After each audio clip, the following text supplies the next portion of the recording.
നമസ്കാരം, ഞാൻ Aswathy. Al Hilal hospitals and medical centres അവതരിപ്പിക്കുന്ന BMC ന്യൂസ് ലൈവിലേക്ക് സ്വാഗതം. ഹൃദയപൂർവ്വം പത്തനംതിട്ട ജില്ലാ പ്രവാസി അസോസിയേഷൻ ബഹ്റൈൻ വാർഷികാഘോഷം സംഘടിപ്പിച്ചു. പത്തനംതിട്ട ജില്ലാ പ്രവാസി അസോസിയേഷൻ ബഹ്റൈന്റെ 5ാമത് വാർഷികാഘോഷവും 2026-27 വർഷത്തെ പുതിയ കമ്മിറ്റിയുടെ സ്ഥാനാരോഹണ ചടങ്ങും ഹൃദയപൂർവ്വം പത്തനംതിട്ട എന്ന പേരിൽ സെഗിയ BMC ഹാളിൽ വെച്ച് പ്രൗഢഗംഭീരമായി നടന്നു. പ്രശസ്ത മാധ്യമ പ്രവർത്തകയും ബിഗ് TV ചീഫ് എഡിറ്ററുമായ സുജയ് പാർവതി ചടങ്ങ് ഉദ്ഘാടനം ചെയ്തു. ഏറ്റവും കൂടുതൽ കാലം ജോലി ചെയ്തത് തിരുവനന്തപുരത്തും കൊച്ചിയിലുമായാണ്. അപ്പോൾ ഈ രണ്ട് സ്ഥലങ്ങൾ, എറണാകുളം ജില്ലയായാലും തിരുവനന്തപുരം ജില്ലയായാലും, അതിൽ നിന്നും പത്തനംതിട്ടയെ വ്യത്യസ്തമാക്കുന്നത് അവിടുത്തെ മനുഷ്യരുടെ ആ മണ്ണിനോടും അവിടുത്തെ പുഴകളോടും ഒക്കെയുള്ള ഒരു സ്നേഹവും നാടെന്ന് പറയുമ്പോഴുള്ള ആ ഒരു നൈർമല്യവും ഒക്കെയുള്ള മനുഷ്യരാണ്. അസോസിയേഷൻ പ്രസിഡന്റ് വിഷ്ണു ദേവാഞ്ചനം അധ്യക്ഷത വഹിച്ച ചടങ്ങിൽ സെക്രട്ടറി സുനു കുരുവിള സ്വാഗതം ആശംസിച്ചു.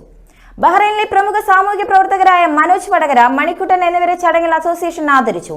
Bahrain Saint Mary's Orthodox Cathedral വികാരി reverend father Jacob Thomas, Indian school Bahrain chairman advocate Binu Mannil Varghese, BMC ചെയർമാനും മാനേജിംഗ് ഡയറക്ടറുമായ Francis Kaitharath, sapphire industries managing director Thomas Mammen, ടൂസീസ് electro mechanical managing director Johnson Kalluvilayil, രക്ഷാധികാരി വർഗീസ് മോഡിയിൽ, ലേഡീസ് വിംഗ് പ്രസിഡന്റായ ദയാശ്യാം എന്നിവർ ചടങ്ങിൽ വിശിഷ്ടാതിഥികളായി സംബന്ധിക്കുകയും ആശംസകൾ അർപ്പിക്കുകയും ചെയ്തു.